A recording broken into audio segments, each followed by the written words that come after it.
1992 में पृथ्वी सम्मेलन हुआ था जिसमें United nation framework convention on climate change की शुरुआत करी गई थी, जिसमें कहा गया था कि समय समय पे सभी देश मिलेंगे और उसमें ये एनालिसिस करेंगे कि किस स्तर पर कार्बन एमिशन को कम किया गया है। तो इसी उद्देश्य के लिए सबसे पहले 1995 में मिले थे, जिसको कॉन्फ्रेंस ऑफ पार्टीज़ कहते हैं। तो पहली कॉन्फ्रेंस ऑफ पार्टीज़ कब हुई थी? 1995 में जर्मनी में हुई थी। जर्मनी की कैपिटल बर्लिन में हुई थी। कॉन्फ्रेंस ऑफ पार्टीज़ इसको कहते हैं। ये conference of parties United nation framework convention on climate change, जो एक फ्रेमवर्क बनाया गया था, उसी के तहत ये आयोजित की जाती है। तो पहली जो दो कॉन्फ्रेंसेस है वो उतनी फेमस नहीं है, तीसरी काफ़ी फेमस है। The third conference of parties जो कि क्योटो में हुई थी, जापान में हुई थी, काफ़ी इम्पोर्टेंट मानी जाती है। तो पहले जान लेते हैं कि क्योटो प्रोटोकॉल होता क्या है। क्योटो प्रोटोकॉल एक अंतर्राष्ट्रीय संधि है, एक ट्रीटी है, जो कॉन्फ्रेंस ऑफ पार्टीज़ जो कि क्योटो में बुलाई गई थी, COP3 इसको बोलते हैं, जो जलवायु परिवर्तन के प्रभावों को कम करने के लिए बनाई गई थी। इसे संयुक्त राष्ट्र जलवायु परिवर्तन framework convention, United nation framework convention on climate change के तहत 1997 में क्योटो जापान में अपनाया गया था। इसका उद्देश्य ग्रीन हाउस गैस उत्सर्जन को कम करना था। CO2, मीथेन, इन गैसों के प्रभाव को कम करना था, क्योंकि ये ग्रीन हाउस गैसेज हैं जो धरती के तापमान को बढ़ा देती है, और धरती का तापमान बढ़ जाता है तो क्लाइमेट चेंज हो जाता है। उसी को जलवायु परिवर्तन कहते हैं। इसमें एक पर्टिकुलर टारगेट लिया गया कि 1990 के स्तर से औसतन 5% तक ग्रीन हाउस गैसों का उत्सर्जन कम करना, 1990 का लेवल। और टाइम फ्रेम क्या रखा गया? 2008 से 2012 तक, 4 साल का। तो विभिन्न देशों को जिनके लिए टारगेट दिया गया है, विकसित देशों के लिए, उनको कहा गया कि आपको 2008 से लेकर 2012 तक 5% कटौती करनी है 1990 के लेवल की। यानी कि हमने ये तय किया है कि 1990 के लेवल पे कितना टेम्परेचर था। इसमें कहा गया कि 1990 का लेवल का जो एवरेज टेम्परेचर दुनिया का था, उतना टेम्परेचर हमें लेके आना है 2008 से लेकर 2012 तक। 1990 के स्तर से औसतन 5% तक ग्रीन हाउस गैसों का उत्सर्जन कम करना। औद्योगिक देशों पर उत्सर्जन कटौती की बाध्यता। औद्योगिक देश कौन है? विकसित देश, जो डेवलप्ड कंट्रीज़ हैं। जलवायु परिवर्तन की गंभीरता को कम करने की दिशा में वैश्विक प्रयास करना। इसकी एक ख़ास बात ये थी कि लीगली ये बाइंडिंग था, कानूनी रूप से ये बाध्यकारी था विभिन्न देशों के लिए कि जितने उत्सर्जन की कटौती उनको बताई गई है वो उनको करनी पड़ेगी। 2008 से 2012 के बीच का टाइम फ्रेम उनको दिया गया था, और इसमें 3 चीज़ों की मुख्य रूप से बात करी गई थी। उत्सर्जन ट्रेडिंग, स्वच्छ विकास तंत्र CDM जिसको बोलते हैं, संयुक्त क्रियान्वयन जैसी तंत्रों की स्थापना करी गई थी। अब ये है क्या? पहले आते हैं स्वच्छ विकास तंत्र, क्लीन डेवलपमेंट मैकेनिज्म, जिसका मतलब ये है कि जो विकसित देश हैं वो विकासशील देशों में जाएंगे और इन्वेस्टमेंट करेंगे, ऐसे डोमेन में इन्वेस्टमेंट करेंगे जो रिन्यूएबल एनर्जी को बनाते, जैसे सोलर प्रोजेक्ट हो गए, विंड एनर्जी होगी। वहाँ पर ग्रीन टेक्नोलॉजी के माध्यम से ऐसी ऊर्जा बनाने का काम करेंगे जो पर्यावरण प्रदूषण नहीं करती है, जो कार्बन एमिशन नहीं करती है। जैसे मान लीजिए कि इंग्लैंड जो है वो इंडिया में आता है और यहाँ पर कोई सोलर प्रोजेक्ट लगा देता है, तो इससे क्या होगा? इससे जो विकासशील देश होगा यहाँ पर इसको बढ़ावा मिलेगा ग्रीन एनर्जी प्रोड्यूस करने में, और उसी के बदले में इंग्लैंड को थोड़ी सी अनुमति मिल जाएगी कि आपका जो एमिशन की रिस्पॉन्सिबिलिटी है वो थोड़ी कम हो जाएगी। तो इस तरीके से विकासशील देशों में इन्वेस्ट करके वो अपनी उस रिस्पॉन्सिबिलिटी से बच सकते हैं। कार्बन क्रेडिट बाज़ार की स्थापना करी गई, जिसमें कहा गया कि जो विकसित देश हैं वह उत्सर्जन कटौती क्रेडिट खरीदकर अपने लक्ष्यों को पूरा कर सकते हैं। जिसका मतलब ये है कि हर देश को कुछ क्रेडिट दिए जाएंगे, जो ज़्यादा रिस्पॉन्सिबल हैं उनको कम क्रेडिट दिए जाएंगे, और जो कम रिस्पॉन्सिबल है उनको ज़्यादा क्रेडिट दिए जाएंगे। अब कल को कोई विकसित देश उस क्रेडिट को विकासशील देश से खरीद सकता है और उसी रेशो में वह डेवलपमेंट की एक्टिविटी को आगे कर सकता है। मान लीजिए 100 क्रेडिट हैं जो पूरी दुनिया में बंट चुके हैं, और इंडिया के हिस्से में 3 क्रेडिट आए हैं, और अब इंडिया की जो डेवलपमेंट एक्टिविटी की रिस्पॉन्सिबिलिटी है वो इंडिया ज़्यादा कर सकता है, बजाय इसके कि विकसित देश उसको करें। तो विकसित देश क्या है कि कम कार्बन उत्सर्जन कर सकते हैं और विकासशील देश ज़्यादा कर सकते हैं। अब विकसित देश इंडिया में आएंगे और जो क्रेडिट होंगे वो इंडिया से खरीदेंगे। जैसे 3 क्रेडिट थे तो हो सकता है पैसे दे के वो 2 क्रेडिट खरीद लें। तो जैसे ही वो खरीद लेंगे तो वैसे ही उनको ये अधिकार मिल जाएगा कि वहाँ उतना उत्सर्जन कर सकते हैं जितना एक विकासशील देश कर सकता है। हम सिंपल सी बात यहाँ पे ये भी समझें कि इस क्योटो प्रोटोकॉल में, इस कोप में ज़्यादा जिम्मेदारी किसको दी गई थी? विकसित देशों को दी गई थी, और विकासशील देशों को कोई जिम्मेदारी नहीं दी गई थी, कोई रिस्पॉन्सिबिलिटी नहीं दी गई थी। एक एलिगेशन ये भी लगता है कि इंडिया और चाइना जैसी कंट्रीज़ ने फिर बहुत सारी डेवलपमेंट की एक्टिविटीज़ करी जिसके कारण पर्यावरण को काफ़ी नुकसान होता है। पर इंडिया और जो चाइना है वो कहता है कि हमने हिस्टोरिकली तो कोई एमिशन किया नहीं है, सबसे ज़्यादा एमिशन तो आपने किए हैं और आपने डेवलपमेंट भी कर ली है।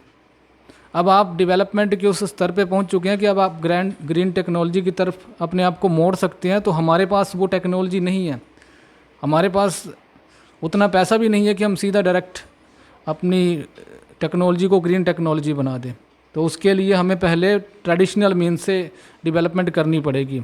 हमें पेट्रोल के ऊपर डिपेंड होना पड़ेगा, डीजल के ऊपर होना पड़ेगा, क्योंकि आपने एक्टिविटीज़ सारी डेवलपमेंट की कर ली है।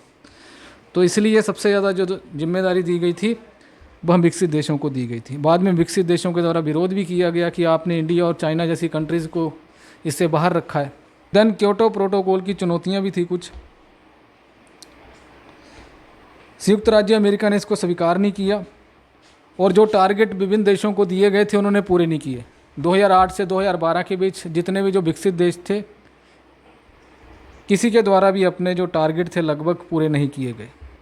तो बातें तो बड़ी बड़ी करी गई थी बट वो टारगेट हुए नहीं पूरे।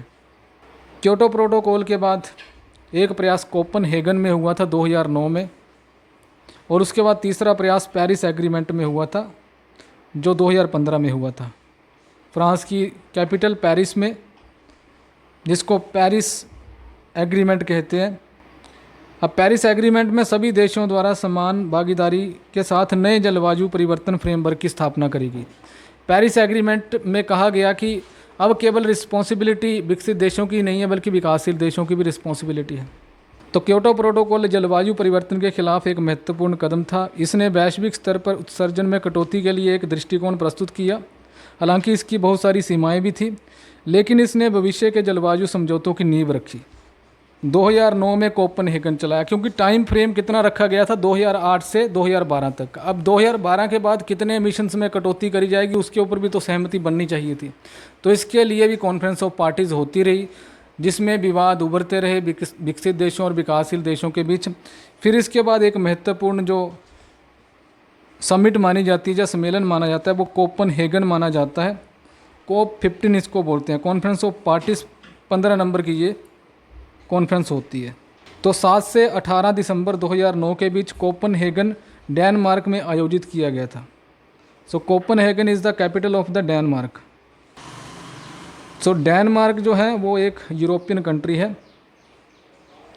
यहाँ पे ये बुलाया गया था। इस सम्मेलन का मुख्य उद्देश्य 1997 के क्योटो प्रोटोकॉल के अंतर्गत किए गए समझौतों को आगे बढ़ाना था और वैश्विक जलवायु परिवर्तन से निपटने के लिए एक नया समझौता तैयार करना था। अब जो क्योटो प्रोटोकॉल था वो बाध्यकारी था, बट जो कोपनहेगन जो समझौता था इसको गैर बाध्यकारी बना दिया गया। अब इसमें जो टारगेट्स है वो थोड़े से चेंज किए जाते हैं और 2 डिग्री सेल्सियस का टारगेट रखा जाता है कि 2 डिग्री सेल्सियस से कम टेम्परेचर को करना है। तो 2 डिग्री क्या है? ये 2 डिग्री सेल्सियस से कम टेम्परेचर रखना है, जिसका मतलब था कि प्री इंडस्ट्रियल टाइम से पहले जितना उत्सर्जन था हमें उस लेवल तक उत्सर्जन को लेके आना है। जब तक इंडस्ट्रीज़ नहीं बनी थी उस लेवल का जो टेम्परेचर था दुनिया का, हमें उस टेम्परेचर पे फिर से वापस आना है। और कहा गया कि उस समय से लेकर आज तक लगभग 1 डिग्री सेल्सियस एवरेज के हिसाब से पूरी दुनिया में बढ़ चुका है। और अभी जो लेटेस्ट रिपोर्ट्स आई है वो कहती है कि प्री इंडस्ट्रियल सोसाइटी के समय से लेकर आज तक लगभग 1.5 डिग्री सेल्सियस तक हम पहुंच चुके हैं। एवरेज टेम्परेचर दुनिया का बढ़ा है। मान लीजिए कि दुनिया का टेम्परेचर, इसको थोड़ा सा इजी भाषा में समझाता हूँ। मान लीजिए कि दुनिया का टेम्परेचर किसी एक पर्टिकुलर जगह पे इंडस्ट्रीज स्थापित होने से पहले, यूरोप में इंडस्ट्रीज स्थापित होने से पहले जब जो अर्थव्यवस्था कृषि के ऊपर आधारित थी, उस समय मान लीजिए कि किसी एक जगह का टेम्परेचर 20 डिग्री था, किसी दूसरी जगह का टेम्परेचर किसी एक पर्टिकुलर सीजन में 15 डिग्री था, किसी तीसरी जगह में इसका टेम्परेचर 12 डिग्री था। तो अब आज के टाइम में वहाँ जैसे इंडस्ट्रीज शुरू होती है और आज के टाइम में वो एवरेज टेम्परेचर कितना पहुँच गया है, जहाँ पर 20 डिग्री था वहाँ पर 21.5 डिग्री सेल्सियस पहुँच गया है, जहाँ पर 15 डिग्री था वहाँ 16.5 डिग्री पहुँच गया है, जहाँ पर 12 डिग्री था वहाँ 13.5 डिग्री सेल्सियस पहुँच गया है। और ये एक चिंता का विषय आज के टाइम में बताया जा रहा है। और ये टारगेट इसमें रखा गया था कोपेनहेगन कॉन्फ्रेंस में। इनफैक्ट जो पेरिस एग्रीमेंट है जो 2015 में हुआ था, जिसको जो 21 कॉन्फ्रेंस ऑफ पार्टीज़ थी, उसमें भी 2 डिग्री सेल्सियस ही रखा गया है कि इंडस्ट्रीज स्थापित होने से लेकर आज तक हमने 2 डिग्री सेल्सियस से टेम्परेचर को कम रखना है।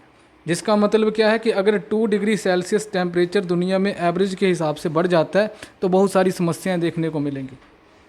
इस बार आपने देखा कि टेम्परेचर कितना बढ़ गया था गर्मियों में, जहाँ पे 35 डिग्री होता था वहाँ 37 पहुँच गया होगा, जहाँ पे 40 होता था मैक्सिमम वहाँ 42 पहुँच गया है। तो यही चिंता व्यक्त करी गई है। अब ये कहा गया कि अगर 1.5 डिग्री पहुँचता है या 2 डिग्री पहुँचता है या उससे आगे पहुँचता है ना, तो बहुत सारी तबाही होगी। फ्रीक्वेंटली बारिश होगी, बार बार बारिश होगी, तापमान कई बार बहुत ज़्यादा बढ़ जाएगा, ठीक है, कहीं पे सूखा पड़ सकता है, ग्लेशियर जल्दी से पिघलेंगे और जो कोस्टल एरियाज़ में जो लोग होंगे वो डूब जाएंगे और फिर उनको किसी दूसरी जगह पे भाग के जाना पड़ेगा, जिनको क्लाइमेटिक रिफ्यूजी कहा जाता है। तो क्लाइमेटिक रिफ्यूजी कौन से हैं? जलवायु के कारण, जलवायु परिवर्तन होने के कारण जिनको अपना घर छोड़ना पड़ता है, इसी को क्लाइमेटिक रिफ्यूजी कहा जाता है। तो ये एक चिंता व्यक्त करी जा रही है। कोपेनहेगन में कहा गया था कि 2 डिग्री सेल्सियस टेम्परेचर से हमें कम रखना है, जिसका मतलब ये है कि इंडस्ट्रीज स्थापित होने से पहले जितना टेम्परेचर था उसके लेवल तक हमें लेके जाना है। और अगर मान लीजिए कि 20 डिग्री टेम्परेचर था तो 21.5% पहुँच जाता है या 22 पहुँच जाता है, इतना सा ही हम एलो कर सकते हैं। जहाँ पे 20 था वहाँ पे 22 पहुँच गया तो हम एलो कर सकते हैं। जहाँ पे 15 था वहाँ 17 पहुँच गया है, ठीक है। जहाँ पे 12 था वहाँ पे 14 पहुँच गया तो ठीक है। बट 14 से अगर 15 जाता है या 14 से 14.5 जाता है या 20 से 22.5 तक जाता है तो फिर समस्या बहुत गंभीर होने वाली है। और अभी से चिंताएं व्यक्त करना शुरू कर दी गई हैं कि 1.5 डिग्री सेल्सियस एवरेज टेम्परेचर के हिसाब से धरती का तापमान बढ़ा है और उसके कारण आज के टाइम में ही आप देख सकते हैं कि कितनी सारी समस्याएं। अब ये तो साइंटिफिक कम्युनिटी के द्वारा अपना एक टारगेट रखा गया है, बट इस बात की भी गारंटी नहीं है कि जिस लेवल तक हम पहुंच गए हैं तो वो भी समस्याओं से भरा हुआ नहीं है। तो ये भी समस्याओं से भरा हुआ ही है। जैसे जैसे टेम्परेचर बढ़ता जाएगा वैसे वैसे समस्याएं और ज़्यादा बढ़ती जाएंगी। अब एक क्वेश्चन ये भी आता है कि क्या ये धरती ऐसी ही रही है? तो ऐसा बिल्कुल भी नहीं है। इस धरती में बहुत सारे परिवर्तन हुए हैं जब से इसका निर्माण हुआ है। यदि आप बिग बैंग थ्योरी के तहत जाएंगे तो करोड़ों अरबों साल पहले एक टाइनी बॉल थी जो ब्लास्ट होती है, फिर वो एक्सपैंड होना शुरू होती है, फिर स्पेस में गैलेक्सीज बनती है, स्टार्स बनते हैं, फिर प्लैनेट्स बनते हैं। तो गैलेक्सीज एक्सपैंड होती हैं, उसके बाद स्टार्स बनते हैं और उसके बाद प्लैनेट्स बनते हैं। प्लैनेट्स कैसे बनते हैं? क्योंकि वहाँ पर डस्ट पार्टिकल्स थे और गैसेस थी, उस गैसेस के कारण प्लैनेट्स बनते हैं। With due course of time वो सॉलिडिफाई हो जाते हैं, थोड़े कठोर हो जाते हैं, उसी के कारण ऑब्जेक्ट्स का निर्माण होता है। तो किसी टाइम पे हमारी जो पृथ्वी थी वो आग का गोला भी थी, किसी टाइम पे ये पूरे तरीके से पानी से भी भरी हुई थी और किसी टाइम पे ये बर्फ़ से भी भरी हुई थी। और with due course of time यहाँ पर कुछ जीव निर्मित होना शुरू होते हैं, फिर पेड़ पौधे आते हैं, इंसान आते हैं। तो ऐसा नहीं है कि धरती का जो स्वरूप है वो ऐसा ही रहा है, वो चेंज होगा। जैसे मैं आपको बता रहा था कि जो स्टार्स हैं, जो गैलेक्सीज हैं, ये एक दिन ख़त्म भी हो जाएंगे, जैसे बने तो ये ख़त्म भी हो जाएंगे। तो जो धरती का स्वरूप है ऐसा नहीं है कि ऐसा ही रहेगा। तो किसी टाइम पे आके हो सकता है कि धरती फिर से आग का गोला बन जाए, पर इसके लिए ज़रूरी नहीं है कि 10 साल बाद होगा। इसके लिए करोड़ों साल लगेंगे उसके बाद। फिर प्लेट टेक्टोनिक्स के बारे में आप पढ़ते हैं, हमारी जो पृथ्वी की जो प्लेट्स हैं वो फ्लोट करती है, जो मैग्मा है, पानी के ऊपर नहीं, मैग्मा के ऊपर, जो हमारा मोल्टन मैग्मा नीचे होता है उस पर फ्लोट करती है। तो नीचे अगर आप जितना नीचे जाएंगे तो उतना ज़्यादा टेम्परेचर होगा धरती में, तो वहाँ पर मैग्मा पाया जाता है, और उस मैग्मा के ऊपर जो ये हार्ड जो प्लेट्स हैं वो फ्लोट करती रहती हैं, और इसी के कारण कहा जाता है कि वो एक जगह पे स्टैटिक नहीं है, वो भी घूमती रहती है। तो आप सुनते हैं अर्थक्वेक वगैरह, वो कैसे आते हैं? वो ऐसे ही आते हैं क्योंकि वो प्लेट्स जो हैं वो निरंतर मूवमेंट में है। हमारे पहाड़ी इलाकों में अक्सर यहाँ पर आपको अर्थक्वेक वगैरह देखने को मिलते हैं। क्यों मिलते हैं? क्योंकि ये जो प्लेट्स हैं ये निरंतर मूवमेंट में रहती हैं, और जो हिमालय की प्लेट है जिसको हम इंडियन प्लेट कहते हैं और एक यूरेशियन प्लेट है, वो आपस में टकराई थी, जो एक दूसरे को फोर्स कर रही है। तो इसके कारण एक जो प्लेट है वो नीचे सबसाइड हो जाती है, मर्ज हो जाती है, और दूसरी उसके ऊपर है। इसके कारण हिमालय की जो ऊंचाई है वो भी निरंतर बढ़ती जाती है, आज के टाइम में भी बढ़ रही है। पृथ्वी का जो स्वरूप है कुल मिला के कहने का मतलब ये है कि निरंतर बदल रहा है और ये बदलता रहेगा। इस बात की भी गारंटी नहीं है कि इंसान करोड़ों साल तक यहाँ पे रहेंगे, एक दिन तो इसको ख़त्म होना ही है, या फिर कुछ नया स्वरूप आएगा, इस बात की गारंटी है। बट उसी के साथ एक चिंता ये व्यक्त करी गई है कि वो नेचुरल तरीके से हो रहा है। वो क्या है? प्राकृतिक तरीके से होता है। अगर पृथ्वी फिर से एक दिन आग का गोला बनेगी, ये डिस्टाइंड है, ये पहले से तय है, तो वो नेचुरल तरीके से होता है, प्राकृतिक तरीके से होता है। और प्राकृतिक तरीके से धीरे धीरे होता है कि वो अपने फ्लो में होगा। बट इंसान के द्वारा जो प्रगति करी गई है ये इसको मैन मेड बना रहा है, एंथ्रोपोजेनिक जिसको बोलते हैं, कि मानवीय गतिविधियों के कारण वो जो प्रोसेस है वो और ज़्यादा तेज हो जाता है। कि अगर मान लीजिए कि पृथ्वी एक दिन आग का गोला बनेगी, या जितने भी इंसान जो हैं वो एक दिन गर्मी के कारण मर जाएंगे यहाँ पे, तो हो सकता है कि उसको कम से कम 20,000 साल लगे। तो जो मानवीय गतिविधियाँ करी जा रही हैं उसके थ्रू तो हम शायद उतना टाइम भी ना लगाएं। जहाँ पे 20,000 साल लगेंगे वहाँ पे हो सकता है कि हम जस्ट 1,000 साल में ही यहाँ से इंसान डिसअपियर हो जाए, क्योंकि ये मानव के द्वारा गतिविधियाँ करी जा रही है। इसलिए इनके ऊपर चिंता व्यक्त करी गई है कि इस प्रोसेस को अगर नेचुरल रहने देंगे तो सही रहेगा। ठीक है, तो इसको मोरालिटी से कभी जज ना करें कि इंसान अगर हम इसको कम कर लेंगे तो कम हो ही जाएगा। ये इट इज़ डिस्टाइंड टू कि वो एक दिन समाप्त होगा ही, बट वो नेचुरल तरीके से हो तो बढ़िया रहेगा, उसको मैन मेड ना बनाया जाए, इसके ऊपर चिंता व्यक्त करी जाती है। तो कोपेनहेगन जो 2009 में हुआ था उसमें नए टारगेट बनाए गए, और टारगेट ये बनाया गया कि धरती के एवरेज टेम्परेचर को 2 डिग्री सेल्सियस से नीचे रखना है, जिसमें ना केवल विकसित देशों की रिस्पॉन्सिबिलिटी है बल्कि विकासशील देशों की भी रिस्पॉन्सिबिलिटी है। क्योंकि शुरू से ही भारत और चाइना के ऊपर आरोप लग रहे थे कि इनके द्वारा जो डेवलपमेंट की एक्टिविटीज़ हैं वो निरंतर करी जा रही हैं, और ये बड़ी अर्थव्यवस्थाएं हैं, और इसके कारण बहुत ज़्यादा उत्सर्जन भी होगा। अच्छा, क्योटो प्रोटोकॉल के जो टारगेट रखे थे वो भी पूरे नहीं हुए। कोपेनहेगन के जो रखे गए वो नॉन बाइंडिंग थे, क्योंकि जब बाइंडिंग बना दिए गए, कानूनी रूप से कंपलसरी बना दिए गए थे कि आपको फॉलो करने ही है, तो अमेरिका ने बोला कि हम इसके ऊपर सहमति अपनी नहीं देंगे। और बाकी देशों के द्वारा भी 2008 से लेकर 2012 तक जो टारगेट लिए गए थे वो तो पूरे नहीं हुए। अब जब बाइंडिंग था तब भी उनसे पूरे नहीं हुए, तो जब कोपेनहेगन जैसी कॉन्फ्रेंस में कह दिया गया कि आपकी इच्छा है, आपको प्रयास करना है, तो everyone the responsibility is no one the responsibility. सभी की जिम्मेदारी किसी की जिम्मेदारी नहीं होती। यदि तुम्हें इंडिविजुअली कहा जाए तब भी तुम कर पाओगे, यदि तुम्हें कलेक्टिवली कहा जाए, मैं कह दूं कि यहाँ पे सफाई कर देना, तुम में से शायद कोई नहीं करेगा। क्यों नहीं करेगा? क्योंकि बोलेगा कि ये कर देगा या वो कर देगा। यही इसलिए कहा जाता है कि सभी की जिम्मेदारी का मतलब किसी की जिम्मेदारी नहीं है। Everyone the responsibility is no one the responsibility. So likewise यहाँ पे होता है। और क्योटो और कोपेनहेगन शिखर सम्मेलन ने दिखाया कि जलवायु परिवर्तन से निपटना कितना कठिन है। सबसे बड़ी जो चुनौती थी वो ये थी कि विभिन्न देशों के हितों के बीच टकराव था। तो जब कॉमन इंटरेस्ट और कलेक्टिव इंटरेस्ट के बीच क्लैश आ जाता है तो सबसे बड़ी समस्या वहीं देखने को मिलती है। अब किसी एक देश का जो पर्सनल इंटरेस्ट है, नेशनल इंटरेस्ट क्या है? विकास करना हो सकता है। जैसे एक व्यक्ति अपनी फ्रीडम को एंजॉय करना चाहता है, अपनी स्वतंत्रता को एंजॉय करना चाहता है, बट वो जब समाज के साथ मिल जाता है तो उसकी फ्रीडम के साथ थोड़ी सी रेस्ट्रिक्शन उसकी फ्रीडम के ऊपर लग जाती है। तो क्या है? समाज का इंटरेस्ट क्या है? कलेक्टिव इंटरेस्ट है। तो समाज के इंटरेस्ट के साथ जब वो टकरा जाएगा तो लाइकवाइज यहाँ पे भी देखने को मिलता है कि किसी एक देश का नेशनल इंटरेस्ट क्या है, अपना आर्थिक विकास करना, और मुख्य रूप से विकासशील देश जैसे कि इंडिया एंड चाइना और बाकी जो विकसित देश हैं उनका भी यही टारगेट है। अब इंडिया में सबसे बड़ी समस्या क्या है? पॉपुलेशन की। पॉपुलेशन के बाद उनको रोज़गार कैसे मिलेगा, सभी के पास अच्छा लिविंग स्टैंडर्ड हो, गरीबी कैसे ख़त्म होगी, तो उसके लिए विकासात्मक गतिविधियाँ करी जाती हैं। और जैसे ये विकासात्मक गतिविधियाँ करी जाती है तो पर्यावरण प्रदूषण होता है, CO2 का एमिशन होता है। तो एक देश का नेशनल इंटरेस्ट क्या है? अपनी अर्थव्यवस्था को मजबूत करना, अपने नागरिकों के जीवन स्तर को अच्छा बनाना, और अपने नागरिकों के जीवन स्तर को अच्छा बनाने के लिए उनके पास ग्रीन टेक्नोलॉजी नहीं है, उनके पास क्या ऐसी टेक्नोलॉजी नहीं है जो कम एमिशन करे। उनके पास टेक्नोलॉजी कौन सी है?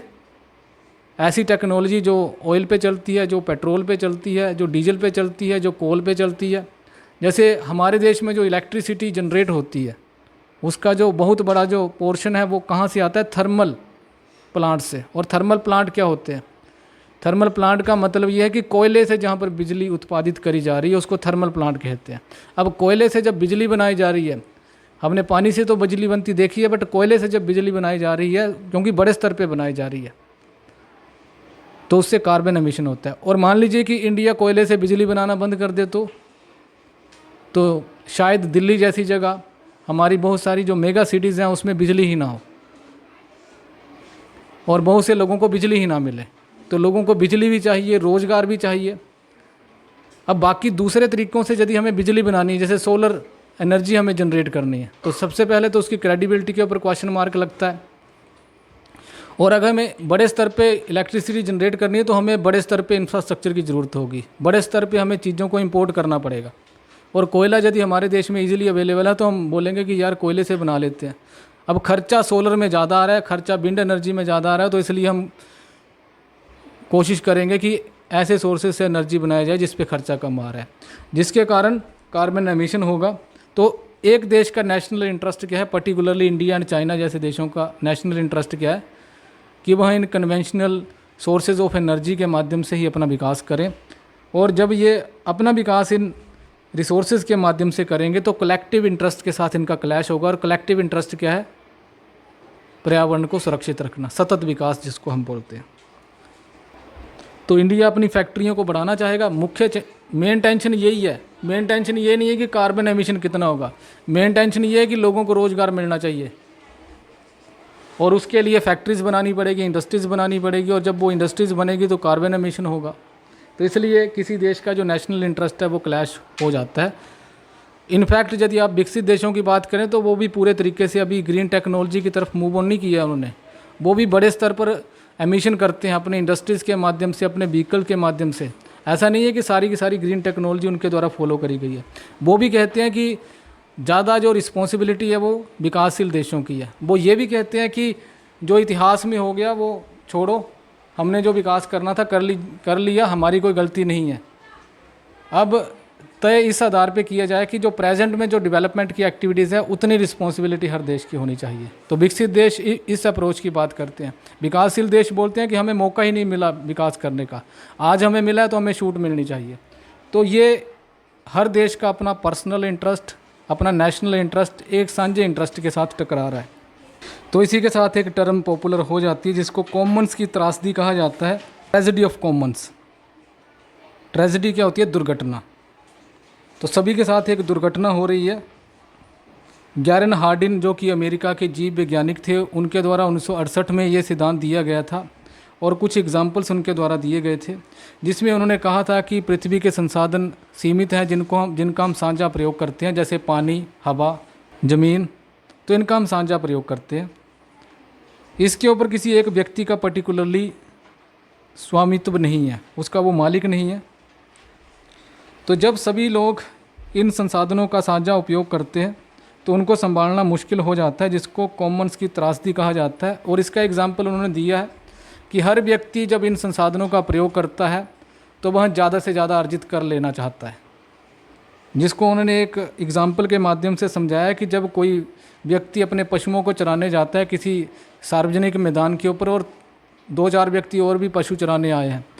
तो वहाँ पर एक व्यक्ति का कैपिटलिस्ट माइंड ये बोलता है कि जिस व्यक्ति ने 4 गाय रखी है वो बोलेगा कि मैं 10 रख लेता हूँ, क्योंकि 10 गाय होंगी तो मैं ज़्यादा दूध बेच पाऊँगा। अब दूसरा व्यक्ति भी यही सोचेगा। तो ये क्या है, कॉमन ग्राउंड है सभी का, सभी उसमें अपने पशु चरा रहे हैं, बट हर व्यक्ति अपने फ़ायदे के लिए उस ग्राउंड का प्रयोग कर लेना चाहता है, जिसके कारण एक समय पे ऐसा होगा कि इतनी गाय बढ़ जाएगी, इतने पशु बढ़ जाएंगे कि वो सारे घास को ही खा लेंगे और वो ख़त्म हो जाएगा।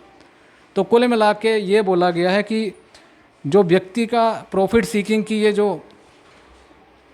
उसकी एक हैबिट है, उसके कारण सारी पृथ्वी का नुकसान होता है और सभी की जो ट्रेजिडी है वो कॉमन है। इसी को कॉमन्स की त्रासदी कहा गया है कि बेशक आप एक व्यक्ति ये सोचे कि मेरा फ़ायदा इसी में है कि मैं ज़्यादा से ज़्यादा पृथ्वी के संसाधनों का प्रयोग कर लूँ, बट डायरेक्टली इनडायरेक्टली उसको अल्टीमेटली ये समझना पड़ेगा कि वो उसके पतन की तरफ अग्रसर है वो चीज़। तो जब CO2 का एमिशंस, क्योंकि विकसित देश सोच रहा है कि हम करेंगे, विकासशील देश सोच रहे हैं कि हम करेंगे, और हमारा इंटरेस्ट क्या है, ज़्यादा से ज़्यादा संसाधनों का प्रयोग करना, बट जब टेम्परेचर बढ़ेगा तो नुकसान दोनों का हो रहा है।